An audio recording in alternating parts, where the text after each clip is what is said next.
Hey everybody, Rosematter here. Welcome to part 9 of my Tsukihime playthrough. Last episode, we made the better choice after basically attacking Arcueid and kind of violating her, but we thankfully managed to stop ourselves from going any farther, and because of that, she did not bite us later on and turn us into a vampire. Instead, she kind of got control of herself and ran away, saying like she can't be near me, she can't control her urges anymore. And Ciel gave us a big info dump on Roa, the vampire, and how he works, and Arcueid's her past as well. And then it culminated with Arcueid and Shiki sharing a romantic moment wherein then she left him a note saying like goodbye and essentially leaving him. And that's where we're at. I'm assuming she's going off to go fight Roa on her own because she doesn't want to be around me anymore. She doesn't want to risk me getting hurt either by Roa or by herself. But of course, Shiki being Shiki, he can't stay away from Arcueid, so he's going to be chasing after her and wanting to defeat Roa with her. So that is where we're at.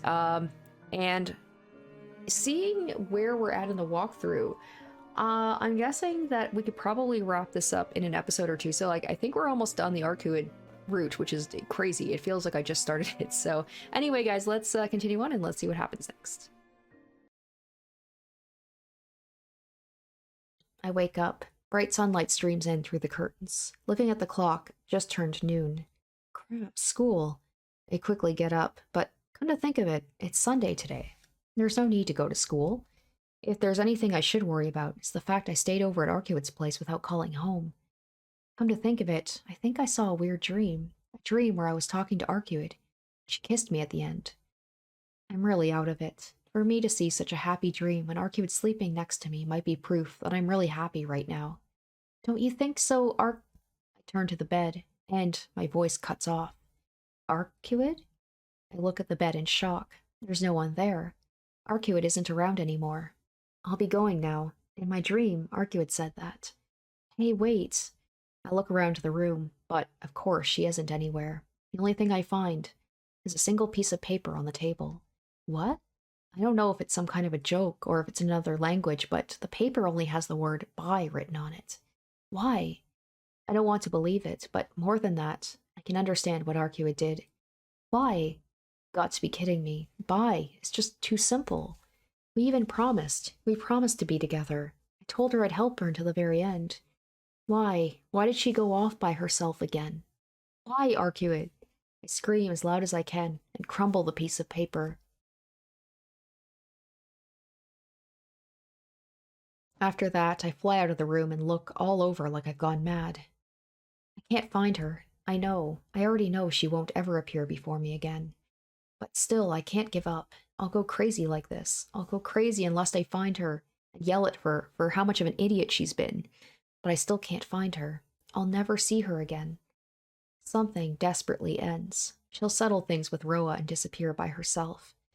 No, I think she's already finished and left the city. I stop thinking before I go crazy. I hear the voices of cicadas in the back of my ear. The discarded shells of cicadas. Oh yes, brings back to like his memory when he was a kid and killed someone. Discarded shells of cicadas. My body becomes light with nothing inside it, and I cannot think anymore. So this is what it means to be truly empty. Not even tears come forth. Still an empty shell, my legs move. I guess it's just like an animal's instinct to go home. Even though I have nothing left in me, I'm walking towards my house.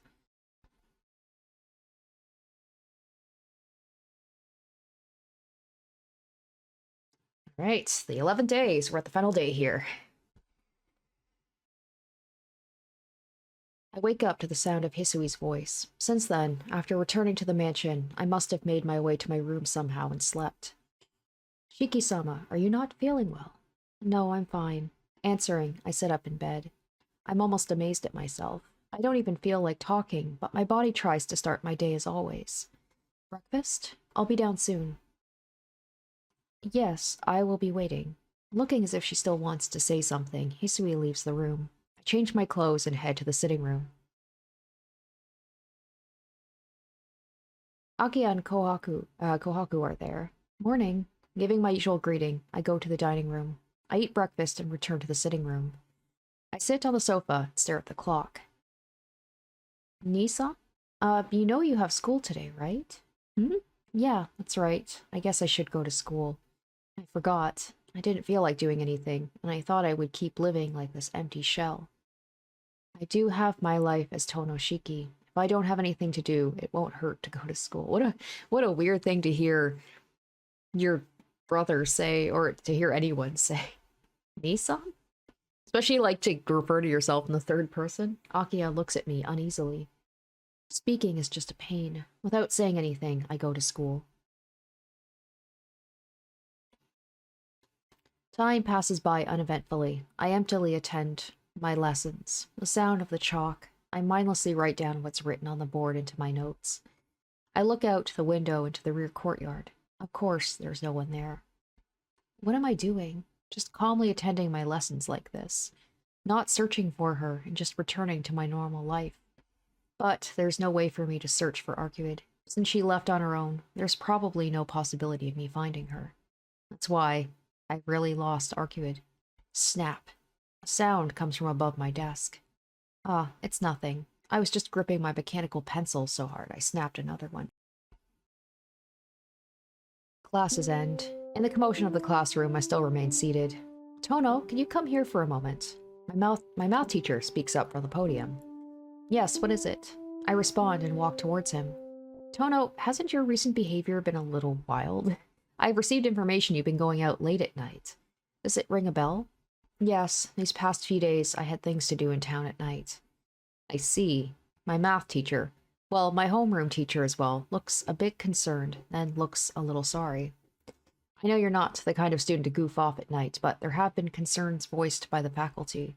It appears the head of the student council would like to speak to you. Because of that, please go to the student council room after school. Just consider yourself unlucky and bear with it. Wait, student council, was that Ciel? But then there were people that said like they'd never heard of Ciel. Saying goodbye, he leaves the classroom. After school, I stop by the student council room, but the teacher isn't there. Now that I remember, that teacher is also an advisor to the gymnastics class. He probably won't come until practice is over. I sit in my chair and wait faithfully. I bite my lip. I know this isn't the time to be doing this. I know, but there's nothing I can do. Outside the window, the sunset paints the sky vermilion. I can hear the voices of club members practicing outside, and the students talking while going home. Within that, this classroom is the only quiet place. This makes me angry. Why am I here? I can't do anything. I'm angry at my powerlessness. However, I have no way to solve this myself, so in the end, all I can do is accept everything I'm told emptily. What am I doing? There's no answer. I just sit in the empty classroom listening to the sounds outside. Tick. Second hand of the clock sweeps by, telling me it's now 7. He's been waiting there that long and nobody showed up? Wow. No one comes by. The school closes at 6, and all the teachers leave at 6:30, so no one else remains on the school grounds. I wonder if the masked guy's gonna show up again. Roa? Is that his name? I guess I'm forgotten. I get up from my chair. After pondering matters for so long, my head starts to clear a little. I was thinking all this time about what I should do, what I should prioritize. From here, alright, so we want to look for Arcueid. Even if it's useless, I'll look for her.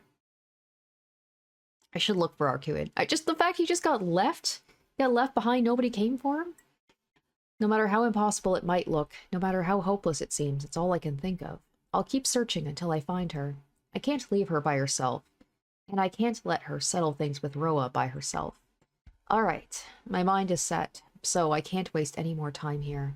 I have to go into town this very minute. Even if it means looking for a needle in a haystack, I have to find Arcueid.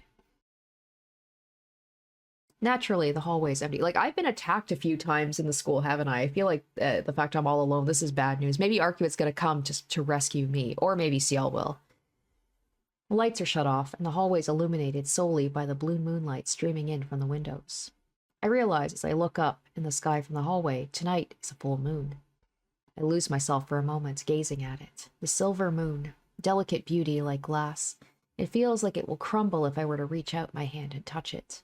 That moon. When I was a child, I feel like I saw it in a stupor. Throb. Gah! Suddenly, the scar on my chest begins to ache. Thump. My heart skips a beat. My blood starts to circulate wildly, and I can't control my breathing. Throb. I place my hand on my chest. My uniform is soaked in blood. My scar is opened up and is bleeding. Thump. Panting. My breathing is out of control. A chill runs through my back. My spine painfully feels like it's going to burst open. Throb. Thump. Throb. Thump. Tap. In between my heartbeats, I hear a sound. Someone is coming from the far end of the hallway, walking towards me. Tap. Sounds of footsteps. There's something not right. This isn't the wild beating of my heart, which comes from my body sensing danger like before. A headache runs throughout my head. This pain, the sense of danger, is directed against me. I feel the shadowy figure is something I, Tohno Shiki, must not meet. I breathe harder. Not even being able to breathe properly, I take off my glasses. My knife is in my pocket. The figure draws closer. The moonlight seems to suggest it's a male. The point indicating death pulsates in the center of his body like a heart. All around his body are numerous lines of death covered like wires for a machine. My breathing stops. Except he also has the same ability, right? Which makes it even more like, okay, we've probably met Roa at some point in our life before and he's given us this ability. Like, we share the same ability. There's something wrong with my head. I don't know this figure. Even though I don't know, I can't help but feel like it resembles someone. Wait, he has met him before, right? The dude with the bandages? If that is him. Tap, tap. He approaches. I'll be able to see his face soon. Who does he resemble? Who does he resemble? Does he resemble me, perhaps? Who does he resemble? Or maybe the kid that I killed. Who does he resemble? Who am I forgetting? Bloodshot eyes, the death all over his body, an alien stillness, as if the very air around us was frozen. There's no mistaking it. He isn't human. He draws even closer. He heads straight in my direction, looking solely at me, smiling wordlessly. I ready my knife. The blade pops forth. He continues walking. There's no time to think or hesitate. Under the white moon, as if in slow motion, I ready my knife. He doesn't stop. Slowly, as if time has stopped only for me, he easily reaches out and takes my knife, holding it upside down. What? My body doesn't move. Shiki, being able to see death isn't just your privilege. Saying that, he moves his arm. Throb. Chill runs through me again. My brain freezes. My body remembers the same pain from before. Ah, the sound of slashed flesh. My knife he stole is now plunged deeply into my chest. Well, okay. And this isn't even supposed to be the bad end. Like, this is how it's supposed to happen. My body collapses. So, Arcueid or Ciel better come for me. All my strength drains as I crumble to the floor. Fluttering, a white sheet falls. It's because I leaned on him when I fell. As I fell, my hand took the bandages wrapping his body. I see, you wish to see my face, Shiki. Saying that, he unfurls the bandages. Everything turns dark. His face before me. I know it. Yep. That is it. It does resemble that, because his face resembles the face of the bloody child before me on that hot summer day. I fall into the ground, the knife still embedded in my chest. Strangely, there's no blood or even pain. My body just gets colder. My consciousness drifts away. My control over my body, everything starts to fade away. I did pay you back for killing me. He says this as he looks down at me. The face I see as I look up. I recognize him. Of course I recognize him. Yeah, why have I forgotten until now? When I was a kid, the other child me and Akiha played with at the mansion. Always we were together. It's not my brother, is it? Like, it's not a sibling. Because I would be shocked if Akiha had, like, unless she was told to keep quiet about it, like, everyone kept quiet about me killing my brother. When Akiha came to play, me and him were always there to welcome her. So why have I forgotten his name until now? What if it's like his twin brother or something on top of it? Shiki. That's right, Shiki. It's really been a long time. What? Shiki, smiles with satisfaction. Shiki. Akiha, Shiki, Akiha, Shiki. Those meaningless scribbles. That's ridiculous. Sorry, Shiki. You'll have to listen to my grudges just a little bit longer, so I just avoided the point of death slightly. It's not fatal, so you'll probably stay conscious for a bit. Don't fade away that easily. The unpleasant laugh and the terrible uneasiness I felt when I faced Nervesker. In the midst of my fading consciousness, I realized something. He is Arcueid's enemy. Well then, shall I take that knife? Someone like you who's about to disappear won't need it. He reaches for the knife stuck in my chest. Like, he looks quite a bit older than he should be. Unless he was, like, older than I was. Because I was, like, what, 8? Or something? I don't remember what age. Definitely a child, but he looks like he's in his 20s. He grips the handle. The moment he takes it out will be my death. But I can't do anything. I can't move even to close my eyes. Oh, yep, that's Ciel. He flies. Suddenly, Shiki flies back as if he were struck by a car. Did I take over? Like, did I grow up as Shiki? Because I killed the original Shiki, so I took his name? I'm so confused. At the same time, a black-robed figure appears. Even though this is the 3rd floor, she crashes through the glass window and makes a flashy appearance. After flying back many meters, Shiki stands up slowly and stares at me lying on the floor, and Ciel-senpai protecting me. Bitch, interfering once and now twice? Senpai only stares back wordlessly at Shiki. He lowers himself as if to attack Senpai, and then, as if realizing something, Shiki suddenly begins to laugh. Ha ha ha ha. I see. That's how it is, woman. I can't believe it, but that's how it is. Interesting. This is the first time such a thing has happened in 800 years. If that is the case, then new things truly do await me. Shiki continues to laugh from the bottom of his heart. Senpai merely stares at the vampire in front of her. What is it? You've come to kill me, right? Or is it something else? Is it that a cast-off shell cannot do anything on its own? Senpai doesn't respond. She looks away from the vampire and lifts me up. Oh? That imposter is more important. Oh. Imposter. Okay, so I guess I did take this guy is Shiki, so I guess I took his name after he died? The imposter is more important than cutting off the cause behind you, but that's useless. He's beyond help. It's only payback for him living as Tohno Shiki until now. No matter what, there's no healing someone whose lines of death are cut. Even the princess had to exchange her 800 years of time in order to regenerate. A human like him can't escape death. His voice is full of mocking laughter. Senpai doesn't say anything in response.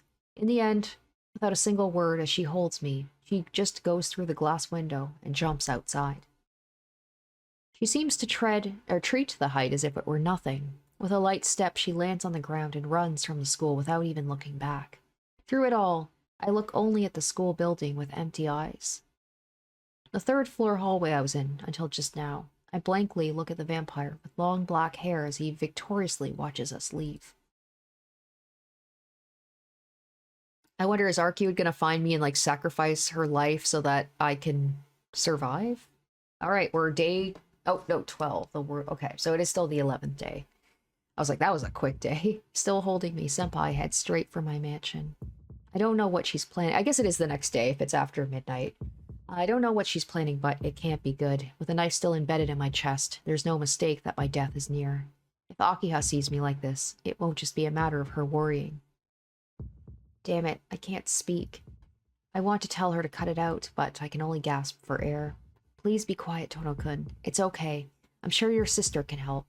Okay. So is Akiha, does she have, like, abilities too? And she's just been hiding them?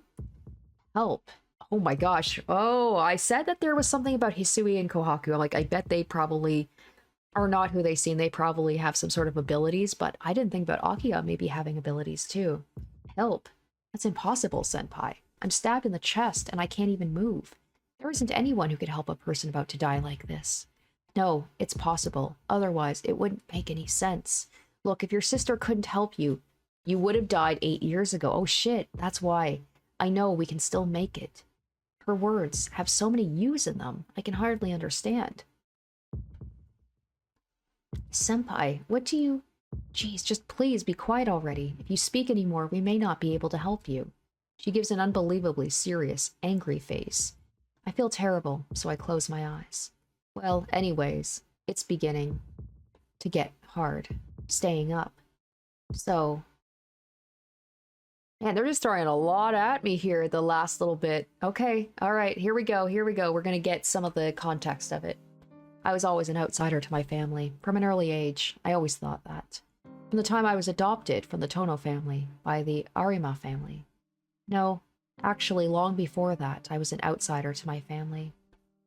I never even wondered why. Before I realized it, I was alone. There were people around me acting like my parents, so I tried hard to act like their child. I think the house with the old tatami room was my first house. From there, after some incident, okay, so they made it seem like Shiki was originally always at the Tohno household, and then he was adopted into the other family, but I guess it was the other way around for a while. From there, after an incident, I was taken to a large Western-style mansion. There was a brother and a sister around my same age. We became good friends, I think. But there was always a wall between their father and me. But still, we tried hard to be like a real family. Even if we weren't related by blood, we tried to believe we were a family. But that ended abruptly. After a large accident, I was taken to a hospital. No one came to see me, and my eyes became abnormal. Until then, I was alone. And in the end, I was alone. I thought maybe I should just disappear like that. So I killed Akiha's brother, and I guess I could see why she has some hatred towards me with me just coming back like nothing happened. Until I met the sorceress who was as beautiful as the clear blue sky overhead. Oh, I totally forgot about her. A nostalgic dream. I am alive? I speak aimlessly. I don't seem to be able to lift a finger, but at least I can speak clearly. My mind is clear enough to grasp that this is my room. Nissan, are you awake? Akiha, you're there? Akiha, standing by the bedside, apparently having taken care of me. Akiha, you... I look at her, not knowing what happened. She looks away uneasily. This wound is... I can't say Shiki did it in the first place. How did she react when I arrived with this wound? I would think usually you send someone with a knife in their chest to the hospital. Akiha, It's okay. I heard most of the circumstances from that person. That person? You mean Senpai? Still looking down, Akiha nods. I'm more confused. What exactly did Senpai tell Akiha by most of the circumstances? This isn't good. Not knowing what Senpai told her, I can't ask her something wrong. So I wonder if she knew that Arcueid is a vampire when she came by to the house. Akiha, where's Senpai? If you mean that person, she's resting in the sitting room. Normally, I would not let such a person stay in the house, but she has helped you. So I can't treat her poorly. As she speaks, her expression turns more severe. Oh, I wouldn't usually let a person stay in the house like that? Is am I in a family of vampires? Like, what? Or something's going on. Like, why? Because she works for the Catholic Church, right? She's, what do they call her? Like a burial agent or something like that? Like, working for the church? When she said, like, I normally wouldn't let someone like that into the house. Nissan, the wound in your chest was caused by Shiki, right? Directly, Akiha cuts to the heart of the matter. Akiha, you... Didn't I say so earlier? I heard most of the circumstances from that person. Although, I would have understood the situation if I'd looked at you. My words stick in my throat. Akiha sounds as if she knew about Shiki from the beginning. Akiha, you... About Shiki? Yes, I know. From the very beginning, I was aware of everything and called you back to the mansion. I suddenly get assailed by dizziness, like I just got hit in the head with a hammer. Okay, so she's the one who called me back? Wait a minute, what do you mean you were aware of everything? I don't honestly know what's going on. Certainly there was another kid with me and you back then, but when I asked you said there wasn't a third child. I'm sorry, all I've ever done is lie to you. Even about this. I knew it would turn out like this, but I lied to you all this time and deceived you. Deceived? Then there was a third kid? But why did he disappear suddenly? Yeah, I really can't remember. The third kid. I remember always playing with another boy my age. Akiha sometimes would sneak away when her father wasn't looking and come play with us. But how come I don't remember? Things like why he disappeared, or like how his name Shiki was the same as mine. Everything. I've clearly forgotten. I don't know. The only thing I remember is that scene I saw in the courtyard. I wonder if, like, she has something to do with me forgetting my, like, erasing my memories of it. Since I came back, it's only that hot summer day which floats in the back of my mind like a daydream. Akiha's there. I'm there. And before me is the bloody corpse of another boy. Shiki did say so. I paid you back for killing me, he said. So that means... that dream, I really killed him? Is that why he suddenly disappeared? I conveniently forgot all those bad memories? Akiha, No, you're mistaken. You didn't kill anyone. Tohno Makihisa, our father, commanded you to think that way. My old man did? I don't understand even more. Why would my old man command me to do something like that? Akiha, you said you were aware of everything when you called me back. What do you mean? You know about 8 years ago, about Shiki, about everything? Yes, I didn't want you to remember about Shiki, Nisan. If possible, I wanted you to forget about it forever. But it's all over. From the beginning, it was impossible to hide it. Saying that, she gives a self-derisive smile. She looks me in the eye and starts speaking again. Nisan, that person told you about the Tohno blood being special, right? You may not believe it, but there is non-human blood in the Tohno ancestry. At least, that's what father has told me since I was young. Of course, I did not believe it at first, but something happened to make me believe it. The incident was when you were killed— Wait. I was killed by Shiki. What? The incident was when you were killed by Shiki 8 years— Well, they did say, like, I had to be saved by Akiha. The whole thing with the wound in my chest. Huh? Okay. Killed? Me? By Shiki? Akiha nods wordlessly, but that's strange. That's the exact opposite. Shiki was the one lying bloody on the ground. Didn't he say, I paid you back for killing me? As the people in the Tohno family grow older, the inhuman blood in us increases. So, like, if he killed me, I wonder if, like, he gave me his powers because I have the same powers that he does, especially if I was adopted, if I wasn't from the Tohno, like, bloodline. So I must have gotten that in my body, maybe when I got healed? Okay, the blood isn't anything good. I think the type of blood mixed with the Tohno family greatly increases one's instincts and makes me think it's just the blood of a beast. Oh damn, I want to see Akiha go beast mode at some point. If you call the human part reason, the instincts of the non-human blood overpower reason. Akiha, that's... I know, you can't believe it because it's so sudden, but please be quiet for now. No, I know someone exactly like that. Even now, if I could move freely and avoid Shiki, I'd fly out of here and look for her. However, the end comes for members of the Tohno family as they grow older. There's not been an instance of inversion as a child, like Shiki did. The blood in the Tohno families varies from individual to individual. There are those whose appearance will not change, and those whose appearance will. Shiki was a typical case of the latter. The latter, his appearance changed. Yes, I do not understand why he went crazy at such a young age, but he inverted without any warning. When that happened, he attacked you, Nisan. Okay, well, the thing is, Ciel said something about how, like, Roa would put himself into, like, a baby and would awaken at a certain age, so maybe it was, like, this Shiki, the other Shiki, who awakened to his powers and just attacked me? Shiki attacked me? Throb. The old wound on my chest aches. It happened in the courtyard. You were stabbed in the chest and were on the verge of death when father came and stopped Shiki. To stop Shiki, who had lost his mind, you can only kill him. It's the duty of the head of the Tohno household to deal with members of the family who have inverted. So the bloody Shiki you saw was probably the result of father dealing with him. Damn, so he had to kill his own kid. I can't remember. There was something else. I feel like there was something more important that I can't remember. Afterwards, you miraculously recovered. And as you remember, you were taken to a hospital and told you were in a big accident. For that reason, I was then raised to be the successor of the Tohno family, even though I was the Okay. That's why I wasn't the next in line, because I was never part of the Tohno family. Even though I was the second child, once inverted, Shiki could no longer be the successor, so the only other remaining blood relative had to be chosen. I see, that's why Akiha had to take such a heavy burden of becoming the successor. Huh? Akiha, that's weird. You said it was Shiki that inverted, right? Then I'm not normal? I'm surprised. Nissan, you believe all of this? Hey now, it's not like you lie like this. Well, I'm used to this kind of talk.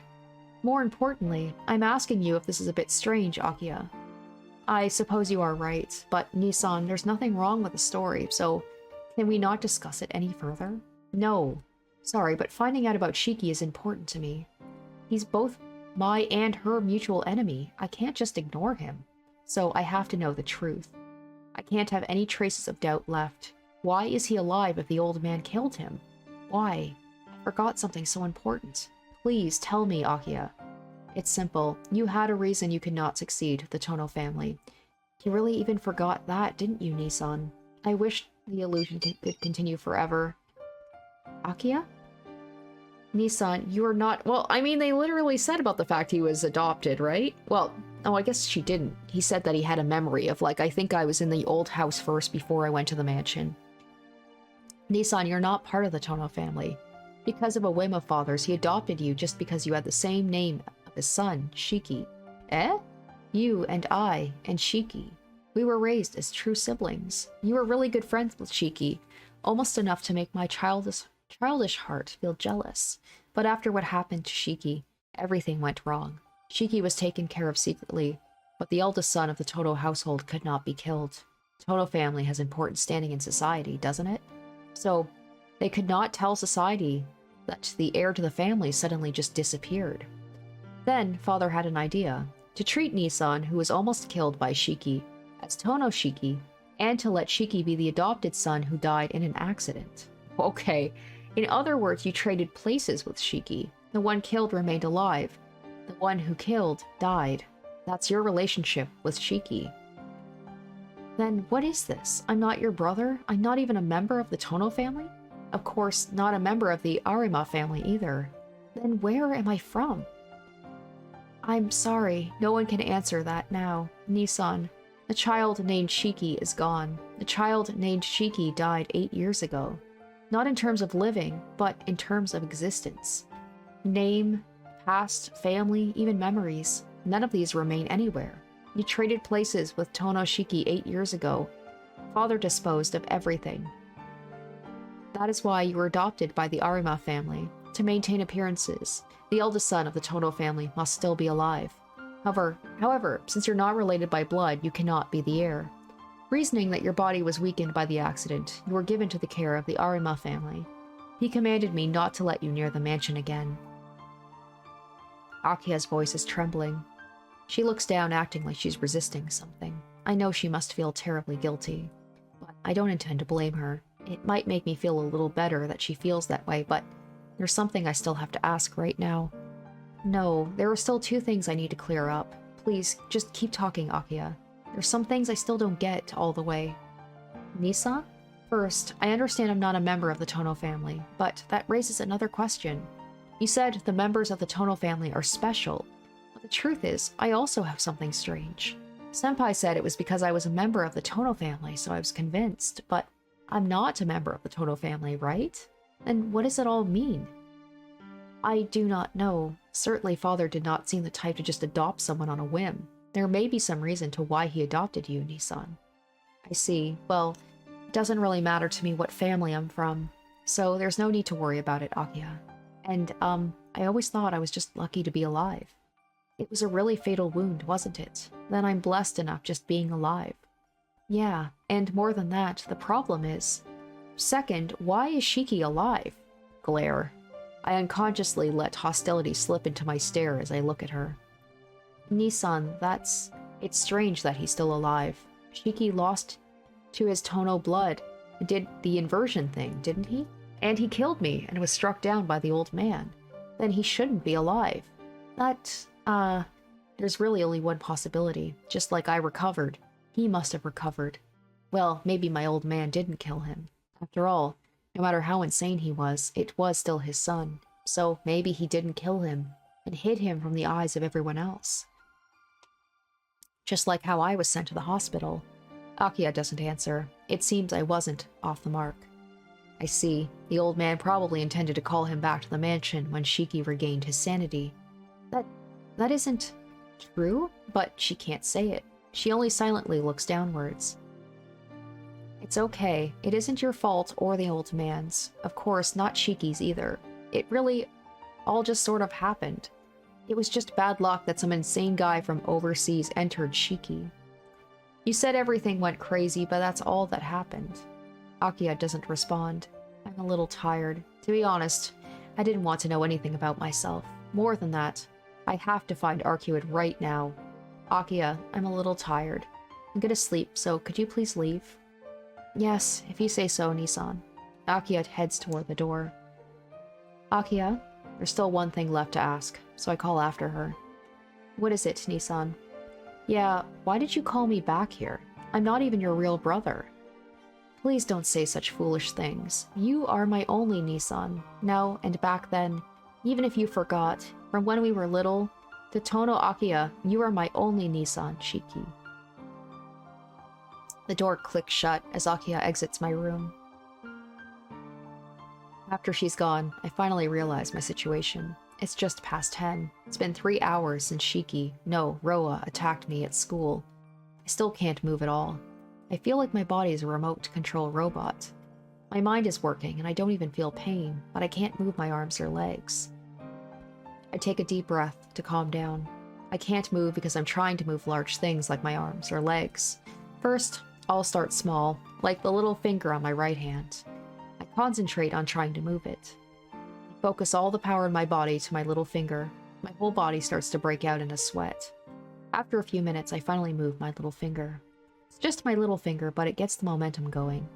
As if forcing my nerves to remember the sense of movement. I go from my ring finger to my palm, to my elbow, to my arm, to my shoulder until I increase the parts of my body able to move. I start to pant. The more I can move, the more pain fills me. I see. I didn't feel pain because my whole body was numb. Restoring my nerves like this means pain returns at the same time. Sweat trickles from my forehead. Pain shoots through my body like countless blades. But if I can't move on my own, I won't be able to leave my room. Leave my room, go to town, go to school. I won't be able to find Arcueid. Resisting the urge to puke, I lift my upper body. It would take all my effort to walk in this condition, but I don't care. In the first place, it's a miracle I'm alive after Roa stabbed me in the chest. If I'd wished for any more luck, karma would probably punish me. I look at the knife wound on my chest, and I don't see the point indicating death on my chest anywhere. I calm down slightly. Come to think of it, if he hit the point of death, I would have died instantly. Not even Nervensker's immortal, monstrous body could escape it. So there's no way someone like me would walk away from it alive. Maybe what he sees is different. I mean, he did say that he intentionally didn't hit the death spot right on because he wanted him to stay alive for a bit, right? As I ponder this, a light knock sounds at my door, and Senpai enters the room. Tohno-kun, you were told to rest, so why are you up? She forcefully walks towards my bed. For now, I wordlessly watch her. What is it, Tohno-kun? Is there something on my face? No, you just aren't wearing your glasses. Yeah, it's a pity. Yours and mine make such a good set together. As she smiles like this, even now, I can't help but think Senpai will always be Senpai. Even though she's wearing those priestly robes and can fight evenly with Roa, she'll always be the Senpai I know. Thanks, you saved me once again. Yes, that makes it 3 times. I won't keep lending you a hand, so please be more careful. I see. I got it. I'll be prepared. Next time, I'll be sure to get him before he gets me. After I say this, Senpai looks directly at me. Tohno-kun, don't tell me you've not learned from experience yet. Hey now, I'm the victim here. Why did I have to learn? He was the one who attacked me, so I can't do anything about it. It's true, but Tohno-kun, you're certainly set on finishing this. I don't respond. I don't know if I'm set on finishing this like she says. It's just, I can't just sit around and do nothing right now. Senpai, I have a question if that's alright. No, but even if I said that, you wouldn't stop anyway. Alright, if it makes you calm down, it's a good price to pay. Then let's talk, shall we?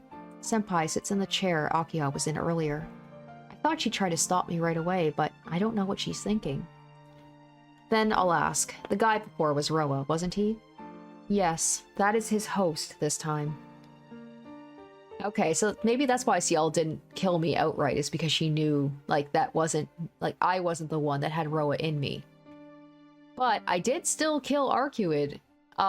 There's no denying that. Like, I did kill someone. So it's not 2 people, at least, that I've killed in cold blood. The same Tohno Shiki who plundered your life 8 years ago. You heard about that from Akiha-san? Yeah, I heard. Are you friends with her or something, senpai? She seems to hate you, though.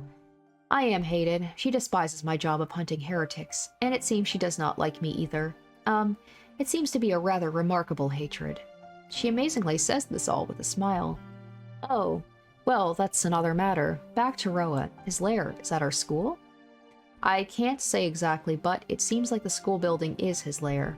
I think he started to move on his own because Arcueid killed all of his dead. In other words, Arcueid hasn't found him yet. If so, then there's still a chance of me finding her. It's funny because Arcueid was like, she said she was drawn to the school, and she was kind of maybe subconsciously, maybe it's just because like she said a school is like such a foreign thing to her, but she was kind of on the mark with like, there's something here about this place. I feel like I should check this place out. And then I was like, no, it's just a school, but she was right. Tohno-kun, nothing, but why would he set up at my school? No, in the first place, he seems more like Shiki than Roa. He didn't seem like a vampire at all. Just, what does it all mean? It doesn't mean anything other than the source of his character is Shiki. Of course, he doesn't act like a vampire. Hold on, Shiki is Roa's host, right? Then his personality is Roa's, so wouldn't he start acting less like a human? No, not at all. Okay, Tohno-kun, the body Roa reincarnated into is raised as a different person with a different character.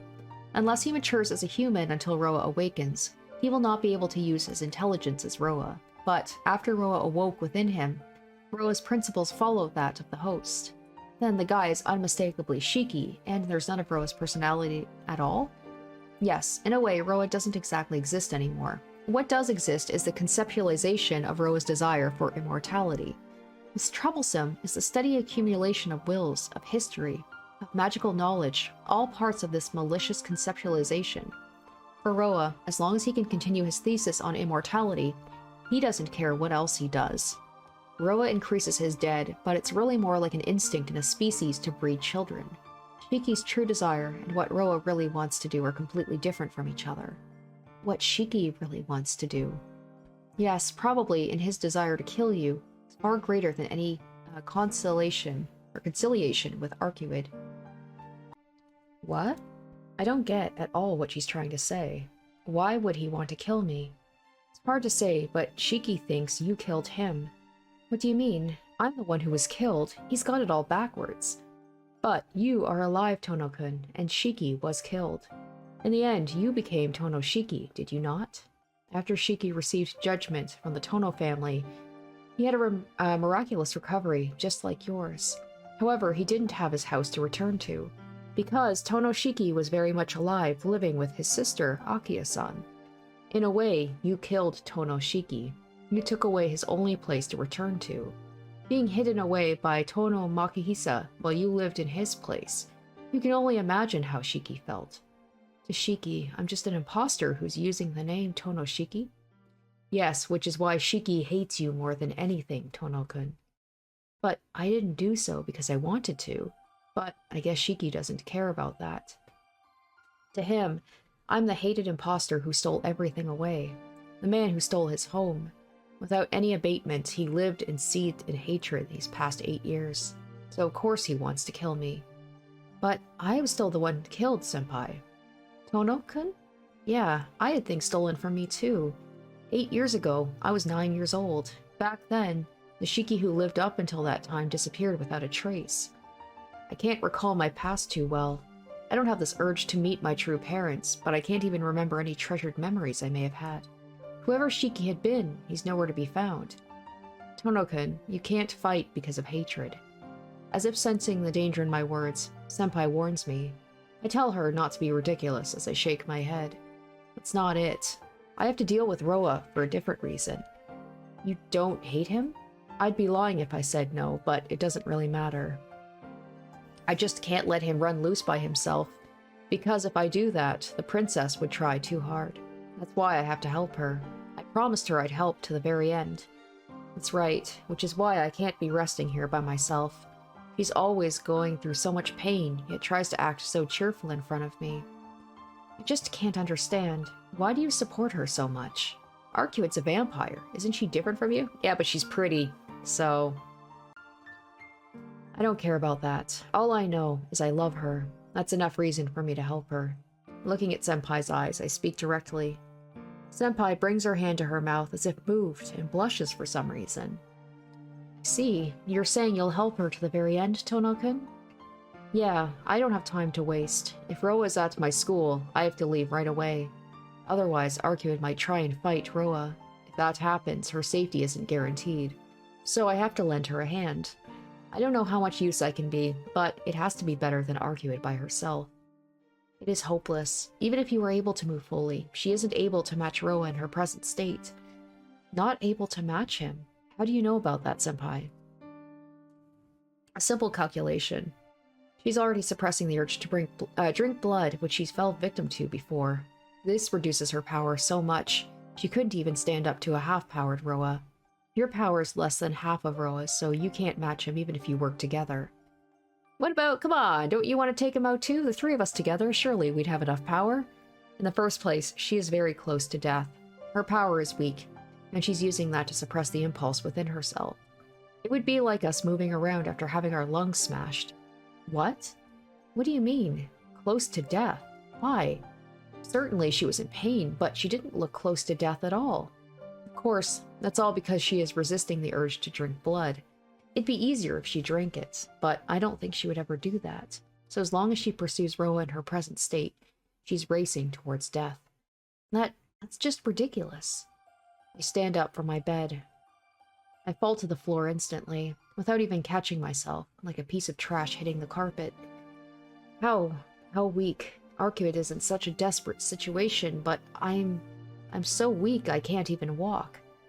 Please don't force yourself, Tohno-kun. Even though you're not wounded, your energy is practically all gone.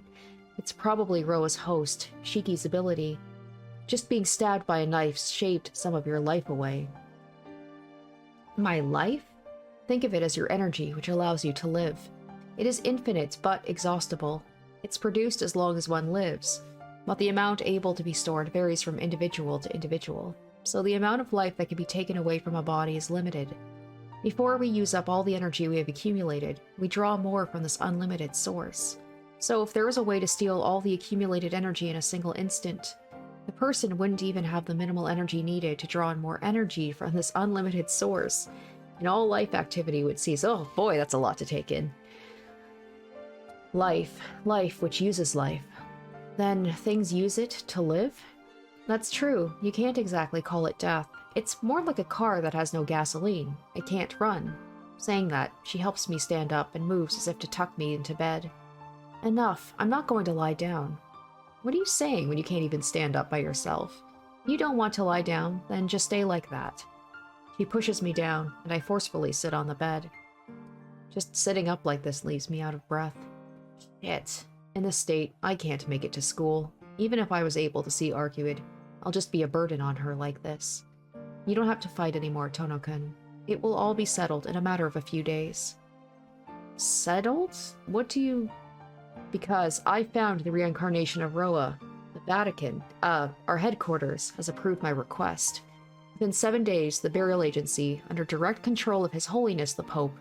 Well, the Pope is gonna come and kill... Oh my god, I'd love to see that. The Pope is gonna come himself and kill a vampire, and put an end to Roa. In the end, it will just mean another continuation of the cycle, but this instance of Roa will be dealt with. 7 days. 7 days? No, I can't wait that long. Even now, Arcueid might be trying to settle things with Roa. Then, it'll all be meaningless? I force strength back into my legs. Deceiving myself into ignoring my ragged breathing, I stand up from the bed. Senpai, my knife, where is it? I have it, but do you think I'd give it to you, Tohno-kun? No, but you shouldn't keep other people's things, Senpai. Isn't it common courtesy to hand back dropped things to their owners? Oh my gosh, it just works. She's just like, oh, damn it, you got me there. After saying I'm right, Senpai rustles through her pockets and brings forth my knife. because this dagger is yours, I will return it. But you really intend on going back to the school, Tohno-kun? Yeah, before Arcueid finds Roa, I have to. Kill him. If Shiki's objective is to get me, I can't escape a fight to the death anyway. So, in order to protect Arcueid, I'll go kill Roa myself. In your condition? I just don't understand. Please tell me why you're so into her, 'cause she's pretty. Come on. If you tell me, I won't stop you. The girl that he's known for, what, like a week? And he's like, I love her. Senpai asks me the same thing as before. Her look is calm and sincere. She really does want to know.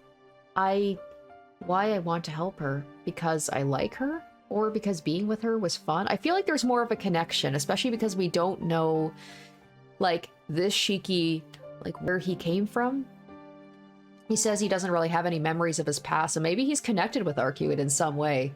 But then he also, like, had the overwhelming urge to kill her immediately, so I don't know. Yeah, those are really important too, but it's deeper than that. There's something I can't let go. Because she's by herself, I can't just leave her alone. I think that's why.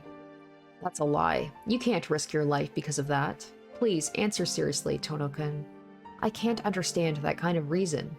No, it really is my reason. Until now, she's been alone. She's never even known what it was like to have fun. I guess, is he gonna be like, I promised her? We made that promise in the classroom. That we would, like, after all this was over, we'd get to meet back here and have another fun day. Always, almost foolishly isolated. Isn't that too lonely? I won't allow such a meaningless life. So I just want her to know that there's so many things to do in this world. And although most of it is useless and meaningless, knowing those is part of the fun of being alive. Such things even a child knows. I just wanted to tell her, even though she smiles like she's enjoying herself immensely. I wanted to show her anyone can have that. I wanted to show her over and over this world has more. Even more enjoyable things, enough to make any hardship seem like nothing. To be able to feel all the normal things as something normal, I wanted to make her happy. So she can truly smile all the time. Because I like Arcueid's smile. Isn't that right? As much as she hasn't been saved until now, I want to make her so many more times happier. I have to at least balance it out.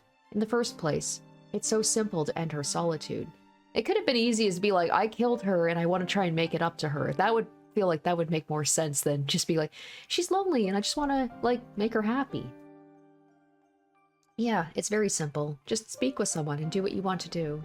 And I know anyone can do it. Someone else could make her happy. So, certainly with my body in this pitiful state, there's no need for me to act this desperately. Someone else could just make her not solitary. I know that. I know, but it's not all logic. But I can't. I can't let someone else do it. And I can't part with her like this. For me, there's no one else besides her. Because Arcueid is the only one in this world that I want to make happy. I love her. I love her as a man. I love everything about her. But more than that, I want to make her happy with my own hands. For that, it doesn't matter what happens to my life. I don't want her to die like this. Right now, that's all there is, Senpai. Yeah, that's all. She's more precious to me than my own life right now. Please don't say such stupid things. No one else can do that. It seems that you're the only one in the world who could even say that. Senpai shrugs her arms after a big sigh.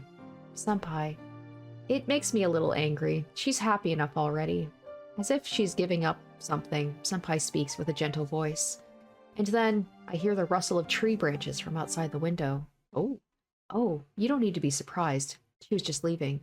I felt something out of place before, so I guess it was that after all. Senpai cast a glance out the window. It isn't like her to put a higher priority on you than Roa. Well, she gave more priority to Roa after such a speech. She deserves some divine punishment. Eh? Then that means Arcueid was outside my window until just now? What? This is like reverse Twilight a little bit. I haven't read Twilight, but like the whole thing about sneaking in through the window, lurking around outside. So it's like it's the girl vampire doing that this time, just hanging around. Why would Arcueid come to my room, Senpai? She came to check up on you because she was worried after Roa attacked you. She must have heard what we were talking about and left for Roa. In other words, she went to settle things with Roa? What? She went? Why? Of course, after hearing something like that, even I would have done the same thing. Yeah, I'm envious, but I pity her just as much. But how come you want to help her, but she doesn't want to get you involved? So there's only one answer, right? Senpai acts calm as if she knew this would happen. So now you can just give up, right, Tono-kun? No matter how hard you try, you can't catch up to her. So leave the rest to me and rest. Like hell. I wildly grab onto Senpai's collar. Just that makes me dizzy, but I don't care. You asked me knowing this would happen, Senpai. No, I didn't know you saw her that way. Certainly this was a mistake on my part. But her expression doesn't change. She looks down at me gently as I clutch her collar. Doing this accomplishes nothing. Arcueid is already gone. What I should be doing isn't blaming Senpai. I'm going after her. Take me there. Do you think I will follow an order from a person in your condition? Yeah, of course, I didn't think so. If you don't listen to me— Oh, what? What? Jesus. That escalated. I will already word you. I'll grape you. We'll just say that. I'll grape you right here. Oh, what a thing to say to someone. She could kill you. She could strike you down. Damn. Her expression collapses. She casts a look as if staring directly into my heart. What? Why would that be your go-to? I know that Shiki has like a little bit of a beast in him, but like, god damn. There's not other things that you could go to? Like, okay. Anyway, that just really caught me off guard. But now I can't back down. And then Senpai gives yet another sigh. What the What is this? What is this reaction? Your proposition is intriguing, but I'll pass. It was my mistake, and I've gone this far already. Wow, she's very forgiving. I'll stay with you till the last stop. That worked. What a mad lad move that was. She pulls back from my hands and steps over next to me. I'll take you there, so please be quiet. Eh? Even he's like, what? That how she worked? Eh? I don't have time to be surprised. Giving a slight heave, she picks me up. If Akiha-san sees us, she'd try to stop us, so shall we use the same method as she did? Eh? Eh? A light footstep, and we fly out the window, out the window as Senpai holds me.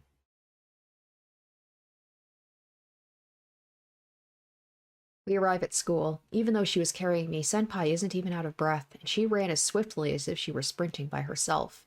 Tono-kun, can you walk? Barely. We're going to kill Roa, so we can't go in like this. That's true. Then please walk on your own from here.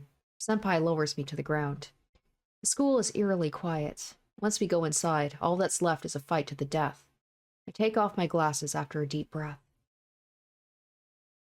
My head starts to pound. In addition to not being able to move myself fully, I feel really sick. This isn't good. Senpai looks up at the night sky with a serious expression. A full moon. The radiant moonlight illuminates the school grounds. What isn't good? Yeah, the true ancestors are said to be originally from the moon, so they gain much strength from the moon. This is the same for Roa, as a dead apostle under the true ancestors, so he's practically immortal tonight. With my current equipment, I may not be able to fully kill him. She grits her teeth.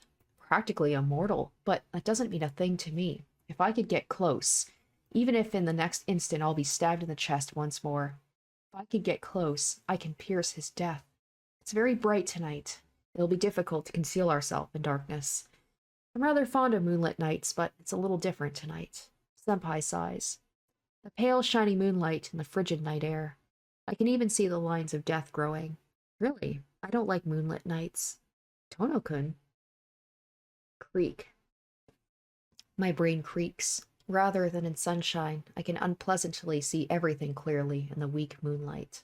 I like the strong sunshine that erases everything, or a real darkness. Creak. Not pain, but my brain actually does start creaking. Man, it seems like I'll go especially crazy tonight. Everything seems to die easily. It's like I'm in the deserts of the moon. But with this, there's no way I'll miss Roa's death either. I put my glasses back on. Gripping my knife, I walk towards the school building. I pass through the front entrance. Even walking normally is difficult. The distance to the school building seems incredibly long. Tono-kun, we'll split up here. Senpai says this suddenly. From here on, please go ahead by yourself. I'll be doing something else. Something else? Senpai, you're going to do something? Look, even my goal is to deal with Roa. It seems this Roa is stronger than his previous host, so I can't face him directly. When you and Arcueid are killed by Roa, I will use that opening to dispose of him. She says this directly with a serious expression. You really seem serious, senpai. Yes, that was the last time that I'm letting personal circumstance enter my work. You're fighting for her, aren't you, Tohno-kun? Like that, I also have my reasons. So from now on, I cannot help you. Oh, yeah, thanks, senpai. Since this might be a goodbye, let me say that I liked you, senpai. It was fun spending time with you and Arahiko talking about stupid things. Yeah, it was like a dream for me, too. Senpai disappears towards the building like a black shadow. Well, time to go? I push my body, which hurts every time I move, and I run into the school building. The school building is full of cracks, as if a small typhoon were let loose inside, and they shift higher and higher. It seems the fight between Arcueid and Roa has already begun. Upstairs. I spit this out, and I dash up the stairs. I gasp for air. I make it to the 4th floor. The cracks running through the walls continue down the hallway, and to the passageway which connects the 2 buildings. Damn it! I somehow manage to move my wavering legs and run towards the connecting passageway. I pass through the hallway and reach its intersection with the passageway. It's the last stop. In the middle of the passageway, 2 figures are glaring at each other from a distance. Shiki stands at the edge of the passageway, reaching to the nearby building, wide open. And in the very center, Arcueid is kneeling on the floor, breathing hard. Arcueid! I start to dash towards her. But before then, Arcueid, still kneeling, looks up at me intensely.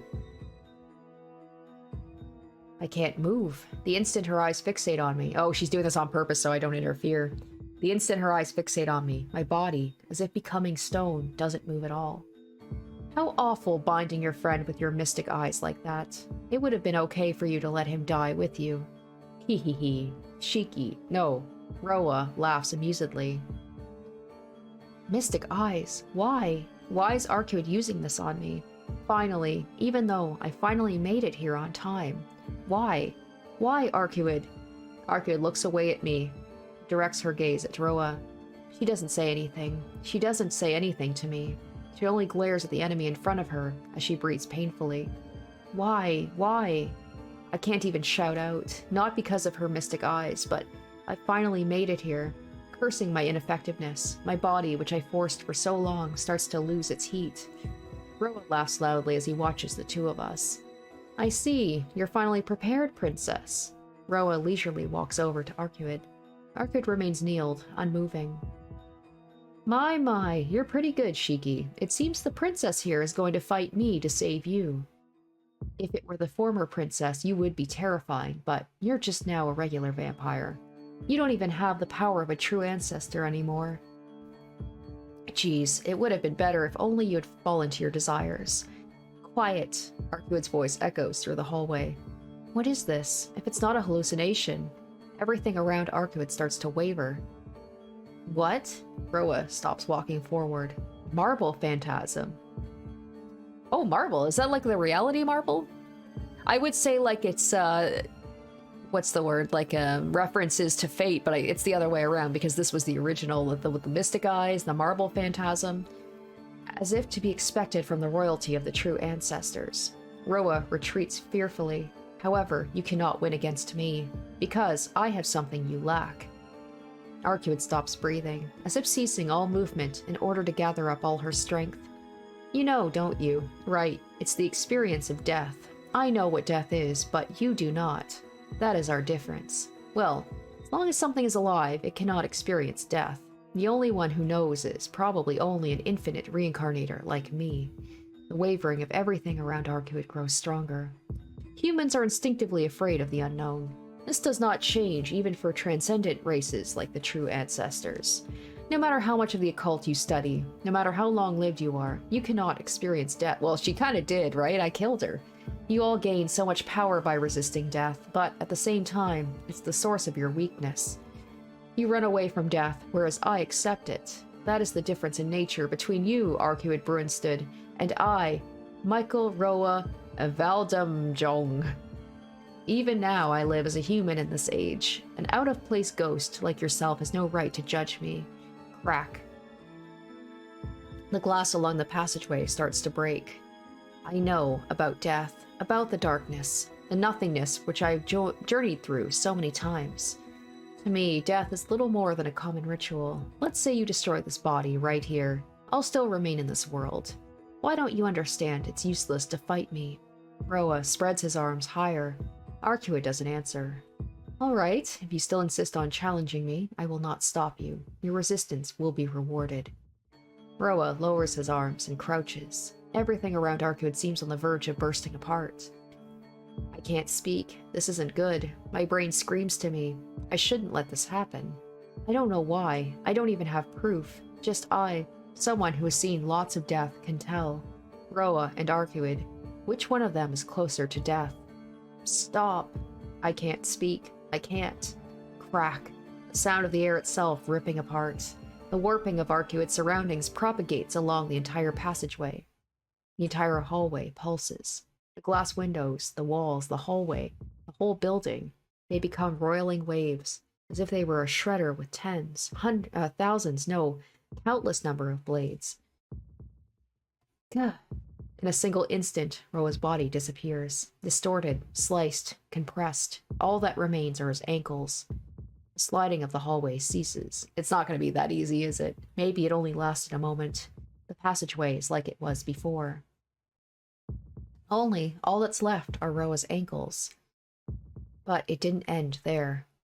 The ankles start to move. They start to run towards Arcueid. I would love to see this. Just the just like just these little feet running towards Arcueid. Oh, as they do with each step, a leg, his hip, his other leg, his torso, his arms sprout to life.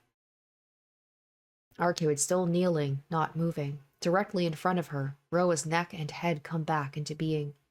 I couldn't warn her in time. The completely regenerated Roa slices through her stomach, like cutting cleanly through the line with no slicing of flesh, no flowing of blood.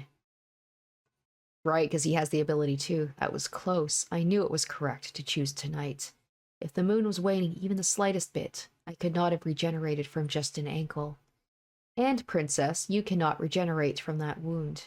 My claws have the same ability as that man over there. Thud. Arcueid collapses to the floor.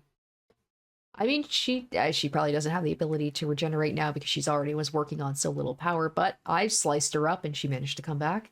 This is the power I got from experiencing death. Ironically, I did not know how to use this myself, but he taught me. For someone who has seen death, perceiving its form was not difficult. Roa boasts as he kicks Arcueid. Her body tumbles towards me.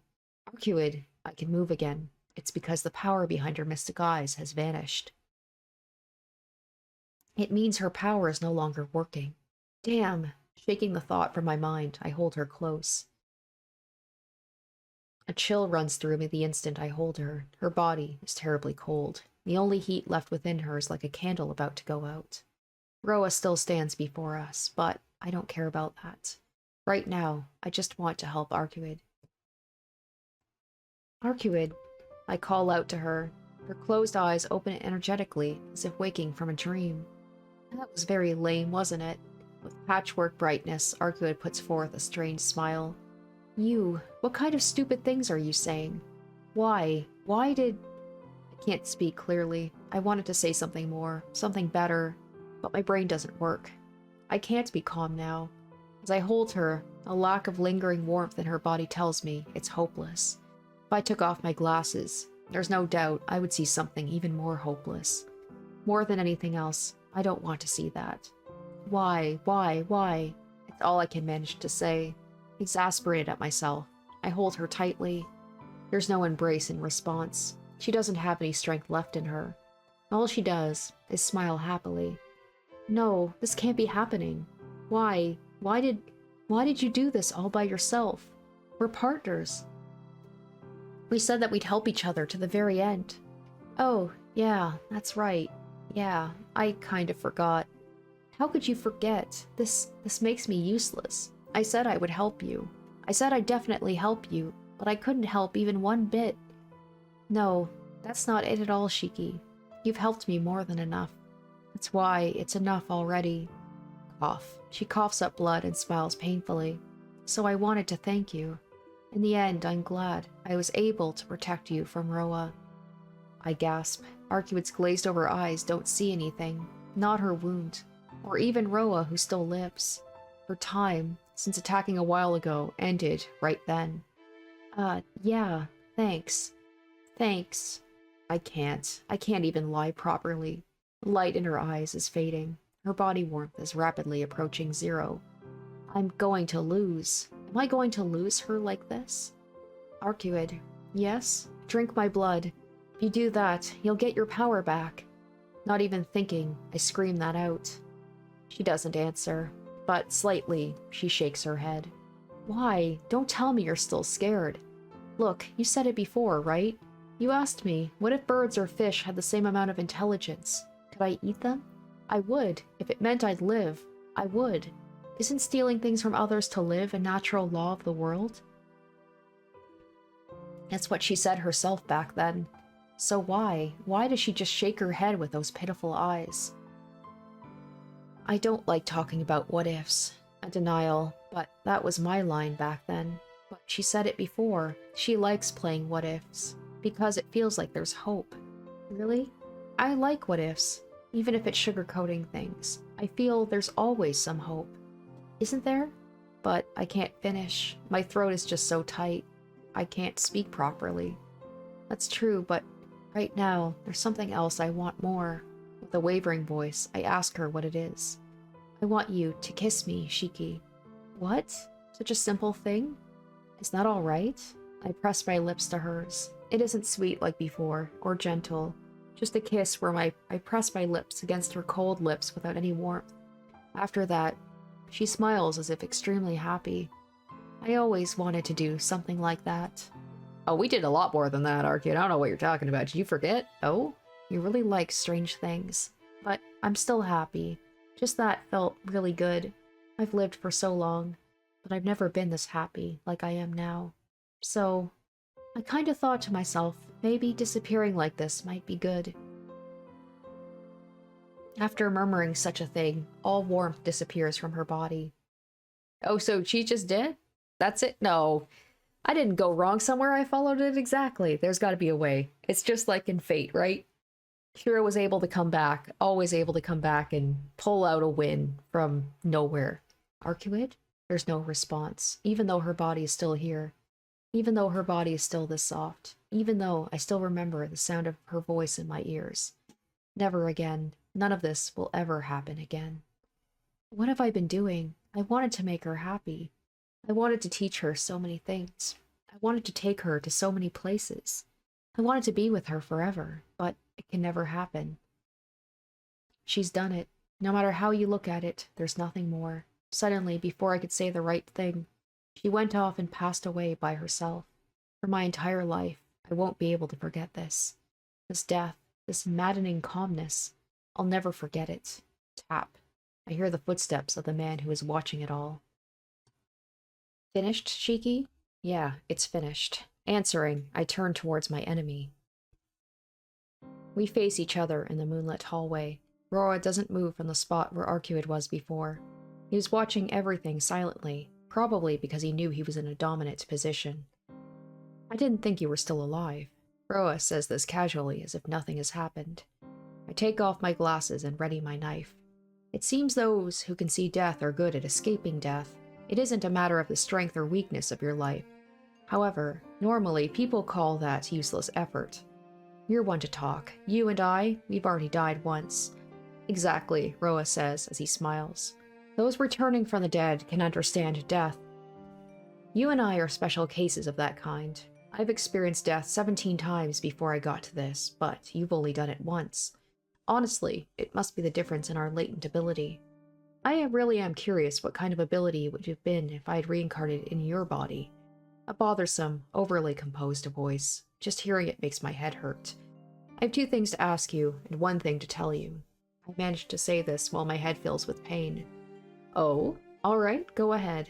Probably because he's so absolutely confident in his dominating position, Roa responds amusedly. The first question is the most important. You. Why did you kill Arcueid? Why? She was trying to kill me, so wasn't it natural to kill her back? Well, the one I desired wasn't this weak princess who came here. My current self could have taken apart the princess while she lived. But there's no point in taking in a true ancestor, no different from a regular vampire. So I figured there was no value in taking her in, and decided to settle it. Even I'm disappointed with the way things have turned out. Cuckoo, twisting his lips, the enemy laughs. My head hurts. Hurry. I have to kill him as fast as possible. I can't stand him existing a single second longer. Well, what do you plan on doing now? Don't tell me you think you can fight me in your condition. Resisting is useless, Shiki. I know that more than anyone else. Dizziness causes me to collapse to my knees, but still, even if I don't have any power left to even stand, I gaze at him. Enough, enough. Even if you see my death, if you can't touch me, it's meaningless. You know, Shiki, I'm rating your ability rather highly. It seems Shiki's personality is fading away. Since he has avenged you, I'm more Roa than Shiki now. Well, it doesn't really matter. Roa takes another step forward. Isn't this power wonderful, Shiki? You should be happy.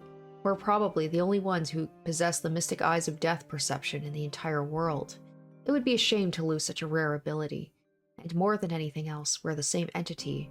We can understand each other more than anyone else. There's no other partner who would assure me as you would. You're trying to tell me to be your partner? No, I'm not asking. I'm letting. I don't care about what you want. That would only get in the way. You can relax. After I drink your blood and plunder even your soul, I will make you into existence where you won't hesitate to use your power. The gritting of my teeth. I see. Then the next question. What you see, are they lines or points? No, I'll make it simpler. You can only see it on living things, right? You can't possibly see it on anything else. Of course. Non-living things don't have any life. Only living things have this place indicating the source of light. Wait, so he doesn't have the lines. Oh shit, am I going to use that to my advantage? So I can see the lines on like buildings and all things where he can only see it on living things. I thought so. I understand completely, vampire. I grip my knife. Am I going to like slash at the... Am I going to basically take us both out? Am I going to like slash at like the walls or the floor and take us both out at the same time? The headache completely governs the inside of my brain, and all I can see is one thing. You're not being clear, and those aren't really fitting final words, but enough talk. There's also the hiding woman from the church I have to deal with.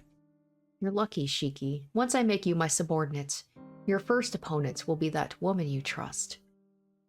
Roa approaches. My wavering vision isn't fixated on his figure. What you and I see are totally different, Shiki. In the back of my head, a switch turns on. All you're seeing is life. You don't understand death at all. That's why you can't kill me. And you're only able to kill a weakened woman. My brain reaches a white heat. What? If you could see death, you couldn't maintain your sanity. All you can perceive is the part which keeps things alive. Okay, that's what he's talking about. I thought he was talking more about, like, seeing the death, like, on everything, not just people. If you could see death, you couldn't even manage to stand. To give an example, it is the world on the moon. Everything is like a desolate wasteland. The seam of death on everything I see. Events of the world which disappear when I touch them. What are you... Being able to see the death of things means you're forced to see the world's uncertainty and fragility. The ground is like it's not there, and the sky seems about to fall at any moment. What are you talking about? Roa's voice falters. Of course, because he can't even understand the slightest bit of what I'm saying. In other words, his eyes and mine may be similar, but they're completely different things. Stop it. Those eyes. Don't look at me with those eyes. Fear mixes into Roa's voice. He even said it himself. Humans are instinctively afraid of the unknown. You don't know of the illusion that the whole world could perish in an instant. That is what it means to see death. These eyes, this power isn't something you can boast about like you did. Yeah, back then, I was even scared of walking. Even I would. If I hadn't met that person, I would have long since been insane. Are we going to get into, like, who that woman was that we met way back then? That's your mistake, vampire. Life and death may be back to back, but they will never face each other. I'm telling you, don't look at me with those eyes. The sound of running footsteps. But I'm many times faster.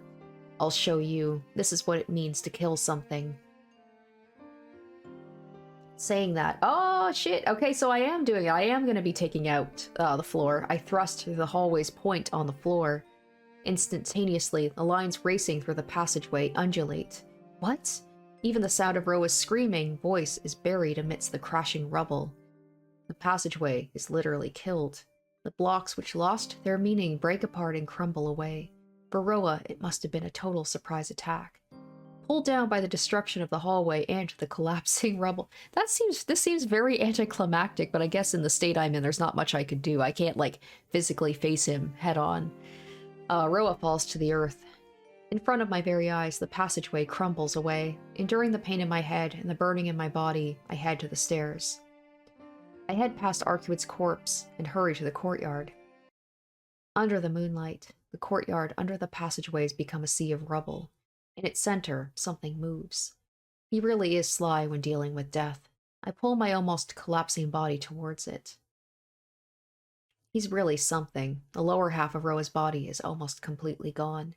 Yeah, of course. Right? I mean, if he can come back from having almost everything slashed except his ankles, just a little bit of collapsing rubble is not going to take him out. Coming out from underneath the rubble, the upper half of his body still moves, ignoring that fact. This amount of life may be almost something worthy of respect. What was that? Quivering, Roa wonders aloud. Walking on top of the rubble, I move directly in front of him. Shiki. Roa lifts his head to look at me. His eyes seem to practically ooze with hatred. You monster. His voice equally full of indignant hatred. Who is? Replying, I stand in front of him. Roa's death is just a little right of his heart. I lightly thrust my knife forward, a sensation like piercing paper. That feeling is indeed death. Oh, that's it? Okay. Roa gives a small scream. He's someone who has experienced death. He should know this feeling really well. You're not scared, are you? It's like a path you're quite familiar with. There's a difference. It's only one thing. This time, you can't come back. Oh, because I'm the only other person with that ability. I pierced his death points. Shit. Okay.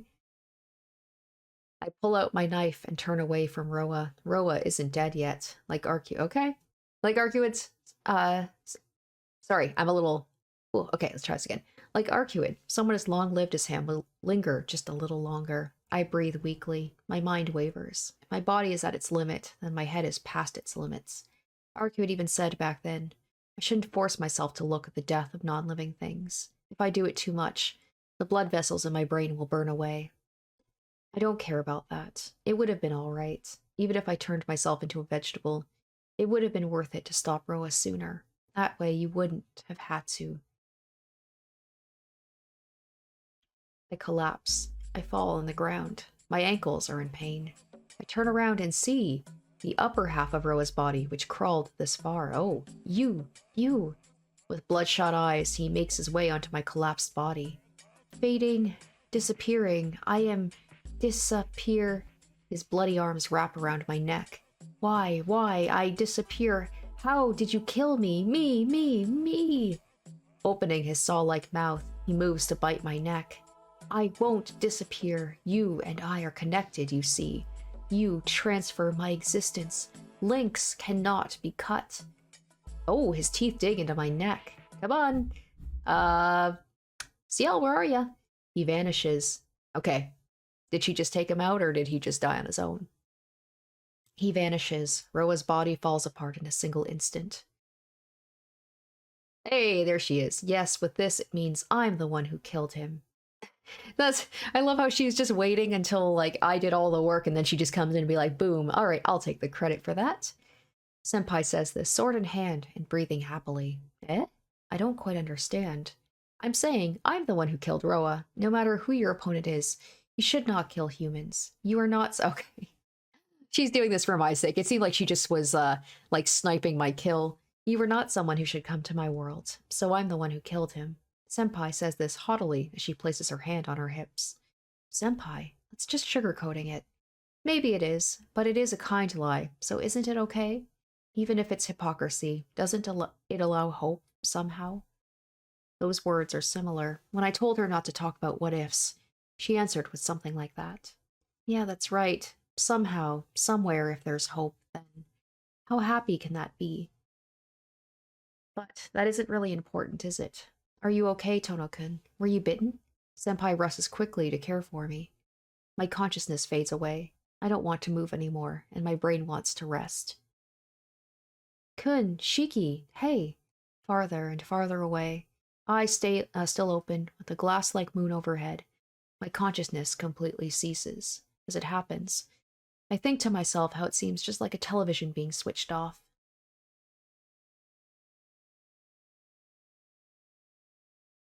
An epilogue? Oh, okay.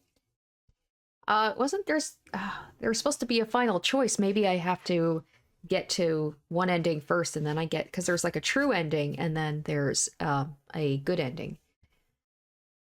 We'll see. Shiki-sama, it's morning. Please wake up. I hear a familiar voice. Shiki-sama, please wake up. If you're late like yesterday, you will break your promise with Akiha-sama. A voice partly tense, partly relaxed. Shiki-sama, is it okay? Akiha-sama will end up scolding you again. No, it's not okay at all. I'm up, so hold on. Still under the sheets, I respond as I slowly open my eyes. Good morning, Shiki-sama. Ah, morning. I give a sleepy greeting in response and put on my glasses. It's past 7 in the morning. Hisui came at her usual time and managed to wake me. I will prepare your breakfast. After changing, please head towards the dining room. Hisui disappears from the room after a bow. I give a big yawn. After a nice stretch, I get up from my bed. I change into my school uniform and cast a glance at my desk. On top is the knife I will not ever use again. The curtains sway in the wind. Hisui must have opened the window. The sky is refreshingly clear. It's just a little cold, though. I approach the window to close it. As it turned out, I ended up waking in my own room. It seems Senpai carried me here. Fortunately, Akiha and the others didn't know I left. It's been 1 week since that night. Tohno Shiki's life hadn't changed a bit from what it was before. My relationship with Akiha is a bit uneasy at times, but of course we're brother and sister. Except for the passageway being repaired, the school has not changed at all. No, it did change. At school, there's no senpai called Ciel anywhere, nor does anyone remember her. The instances of serial murders haven't occurred once since then. Since then, there's been no official arrest. Or since there's been no official arrest, the city streets are still relatively empty at night, but it will probably return to normal in a month. As for me, I carry an unfillable void in my heart, but I continue on as I did before. Or rather, I can bear it all. At times, I get overwhelmed when I'm assailed by memories, but I don't think I'll go insane or anything for now. Someday, will I go crazy after not being able to bear those memories? Or will I just return to living normally after getting used to them? Perhaps it's about a 50-50 chance. But until then, even if it's a little girlish, I will keep the final promise I made with her every day. Autumn is drawing to a close, isn't it? The blue sky outside is enough to take my breath away. Taking a large deep breath, I shut the window. Oh, okay, here we go. This is I was like, where is so to get the true ending, I have to I'm gonna make sure I save first, make sure I do it correctly. So I will keep my promise. I believe it's the true end, and I will never forget Arcueid is the good end. So we'll do the true end first. Classes end and the classroom empties, but I won't leave until the sun sets completely. The red classroom. The burning sunset spreads outside the window. The sun flushes red as it sinks deep into the sky.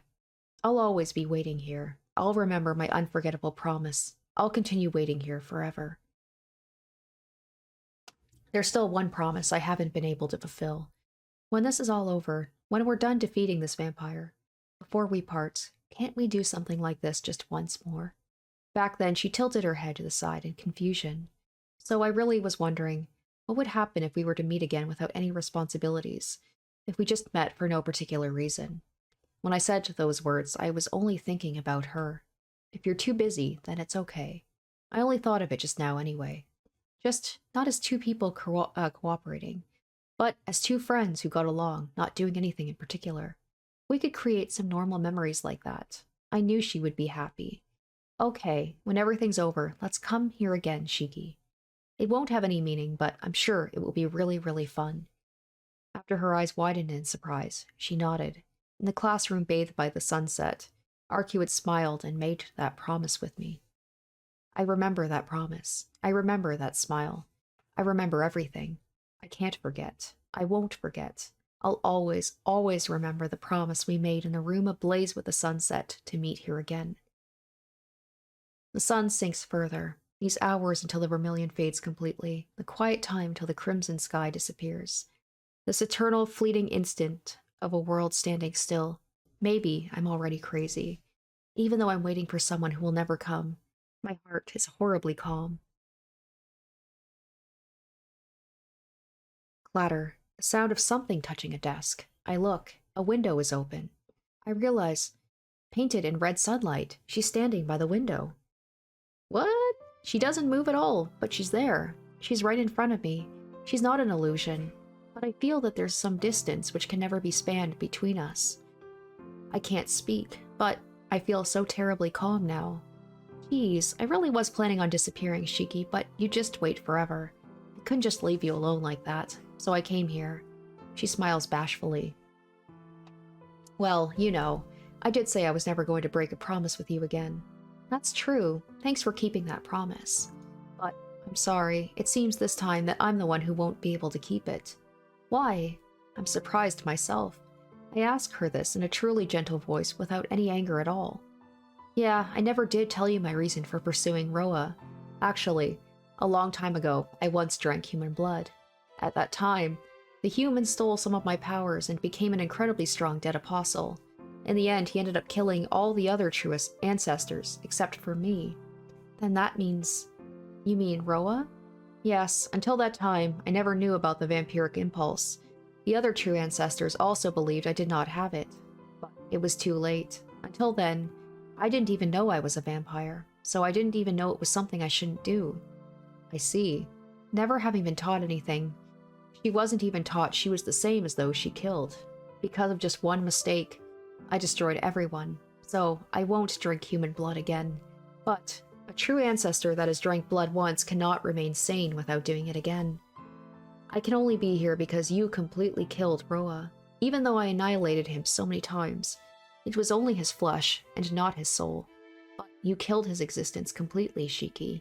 So the power he stole returned to me. And I somehow managed to revive.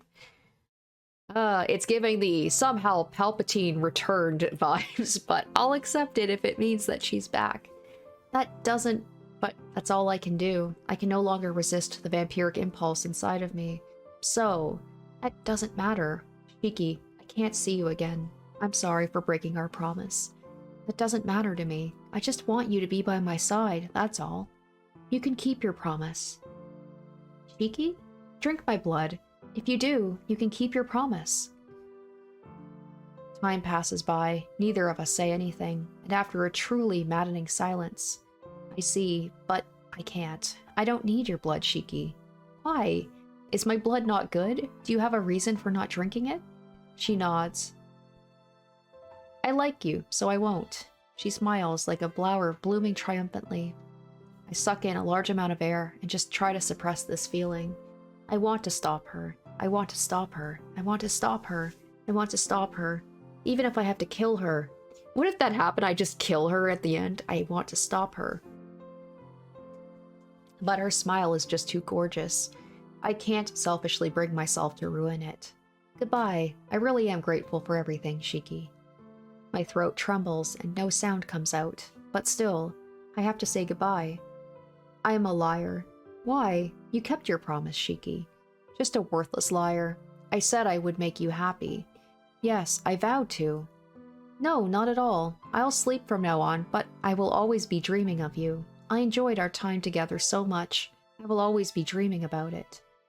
It won't have any meaning, but I'm sure it will be really, really fun. So Shiki, I really am happy. You really did make me happy. Damn, my throat is filled up. I don't want such a... You really are kind, Shiki. I knew coming here to say goodbye was a good thing. I love you, Shiki. Your honesty, how you're always spaced out, how I'm the only one you yell at, how you always look forward to the future. I love all of you. So please keep on living like that, okay? For just an instant, she smiles sadly. She waves her hand, and as if fading into the sunset itself, she disappears before my very eyes. I grit my teeth, trying to hold it in. She was smiling until the very end, so at least I didn't want to cry. The classroom is empty. I see. You really did keep your promise. In this classroom. Her promise to meet again in the classroom as the sun set. She definitely kept it. There are some things I lost, but it's now over. The curtain has fallen cleanly over the time I knew her, the time I ran through with her. Come to think of it, a farewell is always there. In our case, our farewell was only early. Thinking of it that way, this really was a satisfying farewell. She was still alive, and she told me she's still happy. No, not like this. This isn't what I wanted. Right, more. I wanted to be with her more. I wanted to talk with her more. I wanted to feel the warmth of her body more. More. I wanted to see her smile more. Always. Not like this, but always. I wanted to make her happy. But she, smiling to the end, she left me behind, telling me to live. That stupid idiot. That was her final wish. With a smile, she told me, no matter how hard it is, even if I have to deceive myself right now, until I can finally see it all as simply a memory, to keep looking forward to the future and live. There's no way I can do that. I don't have the slightest confidence to live like that. Still, so that she can see a happy dream, I have to at least grant her wish. Ah, I realize the sun has long since sank. The crimson sky is painted over in a dark blue. Dark night sky, spiral wisps of clouds and a bright white moon. They're all that's left, but an extremely beautiful memory. I exhale slowly as if praying. She may no longer be here, but I have to say what I forgot to say earlier. Goodbye. I had a lot of fun too. Those extremely late words of farewell echo through the classroom. Only the glass-like moon hangs in the night sky, the distant blue moon looking as if it would shatter if touched. For a long time, until dawn, I keep looking up at it.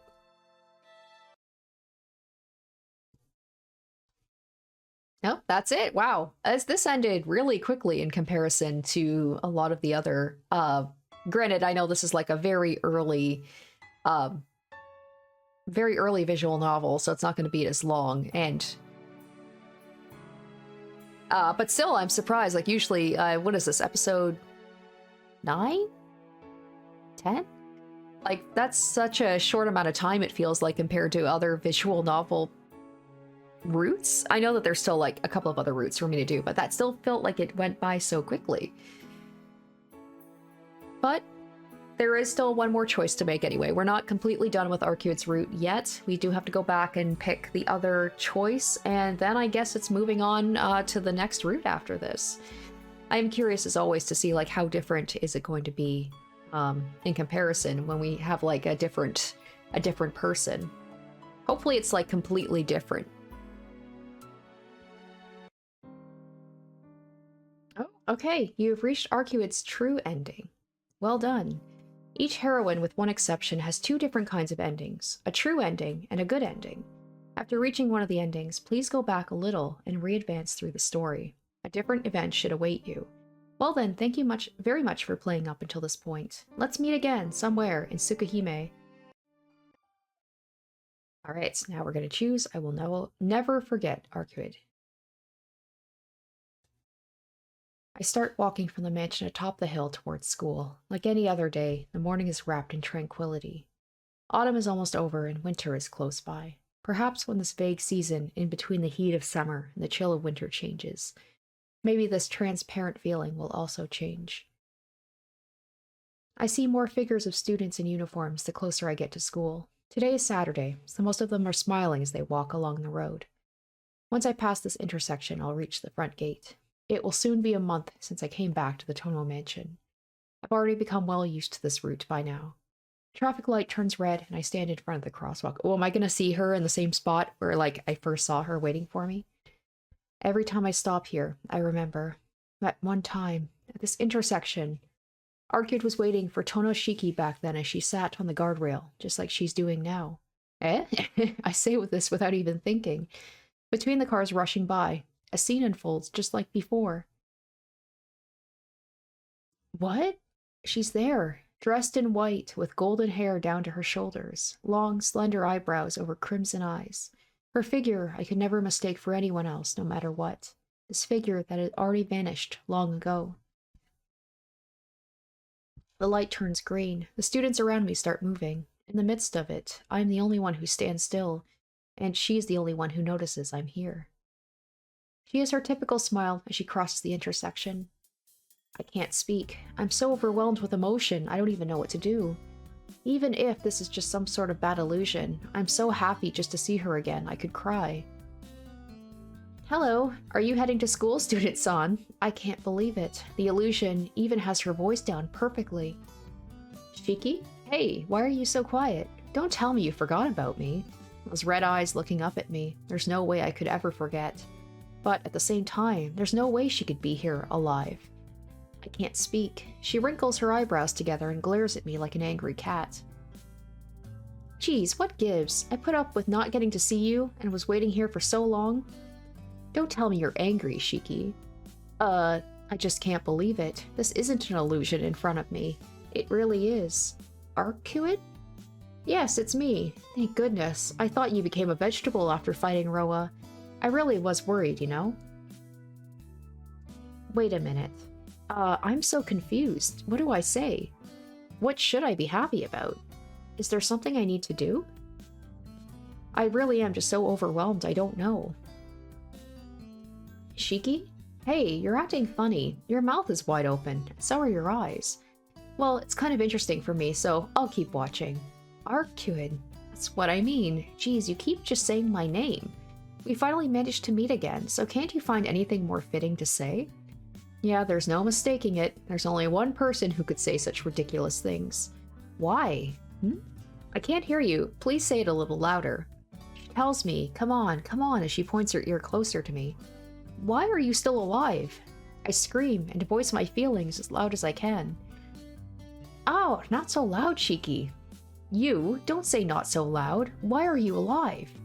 I thought you were gone, that I'd never see you, that I would always regret it. But why? As cheerfully as if we only just said goodbye yesterday. How could she greet me so simply? Oh, I see. I never did tell you, Shiki. Arcueid drops a fist to her other hand in realization. Yeah, I never did tell you my reason for pursuing Roa. He stole some of my power. In order to take it back, I pursued him. But you completely destroyed him, right? And the power that was freed from Roa returned to me, and I managed to come back to life. You never told me about that. I love how compared to the last ending, she says this so casually. No, I didn't. It didn't really concern you.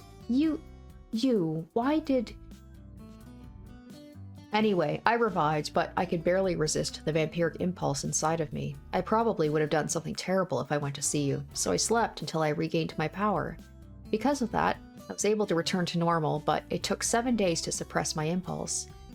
I love how in the true ending, she's like, tells me about how she actually did drink human blood once, and how, like, she can't be around me anymore because she's afraid of what she might do. With this one, she's like, I just went to sleep for a bit and I'm fine now.